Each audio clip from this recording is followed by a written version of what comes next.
जय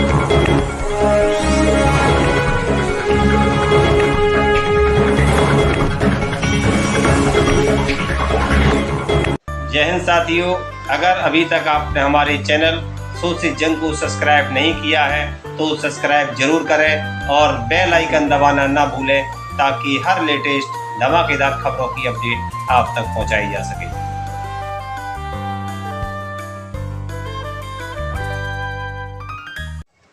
जय हिंद साथियों, आइए आज हम आपको लेकर चलते हैं एक ऐसे गांव में जहां पर पैदा हुई थी चंबल की कुख्यात दस्यु सुंदरी। ऐसी दस्यु सुंदरी जिसके नाम से कांप जाते थे अच्छे अच्छे, जिसकी दहशत से छूट जाते थे अच्छे अच्छों के पसीने।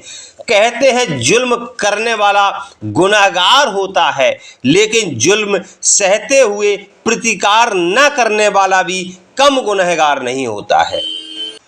अगर अन्याय अत्याचार होता है तो इंसान बचाव के लिए कुछ ना कुछ तो करेगा ही, या तो छिपने की कोशिश करेगा, या कानून न्याय की शरण में जाएगा, या फिर जुल्म के खिलाफ हथियार उठाने को मजबूर होगा। और यही कुछ हुआ था इस दस्यु सुंदरी के साथ। जब जुल्म की हद हो गई तो हथियार उठाने को मजबूर हुई यह दस्यु सुंदरी। और जब हथियार उठाया तो ऐसे उठाया कि देखते ही देखते लोगों की जुबान पर चर्चा का विषय बन गई। ना सिर्फ अपने दुश्मनों को ठिकाने लगाया, बल्कि दुश्मनों को सहयोग देने वालों को भी नेस्तनाबूद किया। कुख्यात ऐसी कि किसी को जिंदा जला दिया तो किसी की आंखें निकालनी। इतना ही नहीं, एक साथ 15 लोगों को गोलियों से भी उड़ा दिया। दिलचस्प बात यह है कि इतनी क्रूरता बेरहमी की मिसाल पेश करने वाली दस्यु सुंदरी आखिर सन्यासिन कैसे बन गई। दस्यु जीवन का परित्याग करते हुए 8 जून 2004 को अपने पूरे गैंग के साथ पुलिस के समक्ष आत्मसमर्पण करने के बाद जेल में रहते हुए एक सन्यासिन की जिंदगी जी रही है। न सिर्फ भगवत गीता का पाठ करती है, बल्कि भागवत भजन में लीन भी रहती है। इनके स्वभाव के चलते जेल में बंद अन्य कैदी भी अपने आप को बदलाव सा महसूस कर रहे हैं। जी हां साथियों, मैं बात कर रहा हूं चंबल घाटी की कुख्यात दस्यु सुंदरी कुसुमा की। दस्यु सुंदरी कुसुमा का जन्म 28 अगस्त 1964 को उत्तर प्रदेश के बुंदेलखंड के जालौन जिले के कोठोन थाना क्षेत्र के टिकरी गांव में डरू प्रसाद याज्ञिक के घर हुआ था। अति पिछड़ी जाति नाई जाति में जन्मी कुसुमा अपने माता पिता की इकलौती संतान थी, जिन्हें उनके माँ बाप ने खुशी खुशी से पाला पोसा था। कुसुमा के पिताजी 2 भाई थे, डरू प्रसाद याज्ञिक और कढ़ोरे लाल याज्ञिक। डरू प्रसाद के इकलौती बेटी कुसुमा थी, वहीं कढ़ोरे लाल के 5 पुत्र थे, जिनमें से एक पुत्र लगातार 5 बार यानी 25 साल तक गांव का प्रधान रहा है। डरू प्रसाद याज्ञिक गांव टिकरी के उप प्रधान भी रहे हैं। इसी के साथ साथ वह सरकारी राशन की दुकान के कोटेदार भी थे, जो परिवार की स्थिति भी सामान्य थी। कुसुमा के डकैत बनने के बाद पुलिस की प्रताड़ना, परेशानी और अन्य समस्याओं के चलते उनका परिवार ज्यादातर शहरों की ओर पलायन कर गया। फिलहाल कुसुमा के माँ बाप इस दुनिया में नहीं रहे हैं। बात करते हैं कुसुमा की, तो नाई जाति में जन्म लेने के कारण वह कुसुमा नाइन के रूप में विख्यात हुई। सुंदर सुशील कन्या के रूप में जब कुसुमा कुछ बड़ी हुई तो माँ बाप ने उसे स्कूल में पढ़ाना शुरू किया। हालांकि कुसुमा पढ़ने में होशियार थी, लेकिन उसको नजर लग गई एक बहसी दरिंदे की, जिसने उसे प्यार के भ्रम जाल में फंसा लिया और मात्र चौथी कक्षा में पढ़ने वाली 12 साल की मासूम बच्ची को बहला फुसला कर लेकर भाग गया। माँ बाप की आंखों की पुतली के अचानक गायब होने से माँ बाप के पैरों तले से जमीन खिसक गई। दोनों का रो रो कर बुरा हाल हो गया। पिता ने अपहरणकर्ता के खिलाफ स्थानीय थाने में शिकायत दर्ज कराई। अपहरणकर्ता का नाम था माधव मल्लाह, जो कि उसी गांव का रहने वाला था। माधव मल्लाह डकैतों का मुखबिर और आपराधिक प्रवृत्ति का व्यक्ति था। नाबालिग लड़की के अपहरण की घटना पर पुलिस ने तत्काल संज्ञान लेते हुए दिल्ली से माधव मल्लाह को लड़की समेत गिरफ्तार कर लिया। लड़की को मां बाप के हवाले करते हुए पुलिस ने माधव मल्लाह को जेल भेज दिया। जेल से छूटने के बाद भी माधव मल्लाह अपनी हरकतों से बाज नहीं आया। वह कुसुमा को फिर से परेशान करने लगा। आनन फानन में दुखी होकर माँ बाप ने उसकी मात्र 13 वर्ष की उम्र में नजदीकी गांव करौली में केदार याज्ञ के साथ शादी कर दी। लेकिन एक तरफा प्यार में अंधा माधव मल्लाह ने फिर भी कुसुमा देवी का पीछा नहीं छोड़ा। माधव मल्लाह कुख्यात दस्यु सम्राट विक्रम मल्लाह के गैंग में शामिल हो गया और उसके गैंग का सक्रिय सदस्य बन गया। कुसुमा को ससुराल में रहते हुए बमुश्किल 6 महीने ही बीते होंगे कि एक दिन उस पर फिर मुसीबतों का पहाड़ टूट पड़ा। वर्ष 1977 में माधव मल्लाह दस्यु सम्राट विक्रम मल्लाह और अपनी पूरी गैंग के साथ कुसुमा की ससुराल करौली में जा पहुंचा।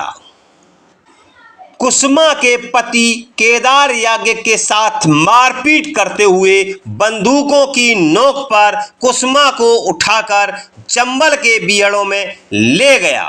उस समय फूलन देवी दस्यु सम्राट विक्रम मल्लाह गैंग के साथ थी और गैंग में उसका दबदबा रहता था। जब कुसुमा गैंग में पहुंची तो उसने कुसुमा को परेशान करना शुरू कर दिया।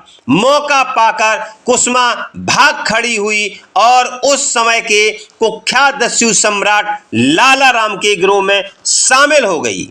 लाला राम के साथ मिलकर कुसुमा ने न सिर्फ अपने दुश्मन माधव मल्लाह को ढेर कराया, बल्कि उसके गैंग लीडर विक्रम मल्लाह को भी गोलियों से उड़वा दिया। कुसुमा दस्यु सम्राट लाला राम के गैंग की सक्रिय सदस्य बन गई। लाला राम ने दस्यु सुंदरी कुसुमा को हर तरह के हथियार चलाने की ट्रेनिंग दी। कुसुमा लाला राम के साथ मिलकर लूट, अपहरण, डकैती की घटनाओं को अंजाम देने लगी। इसी बीच कुसुमा लाला राम ने मिलकर सीमा परिहार का अपहरण किया था, जो बाद में चंबल घाटी की चर्चित दस्यु सुंदरी बनी थी। कुसुमा की चंबल क्षेत्र में धाक, दबदबा और क्रूरता के कारण गैंग के सदस्य उसे चंबल की शेरनी कहकर बुलाने लगे। गुस्सैल प्रवृत्ति की कुसुमा को एक दिन दस्यु सम्राट लाला राम ने मां की गाली दे दी, जो उसे नागवार गुजरी। उसने लाला राम को धमकी दी कि सब कुछ बर्दाश्त कर लूंगी, पर मां की गाली बर्दाश्त नहीं कर सकती। इसी वक्त गोली से उड़ा दूंगी।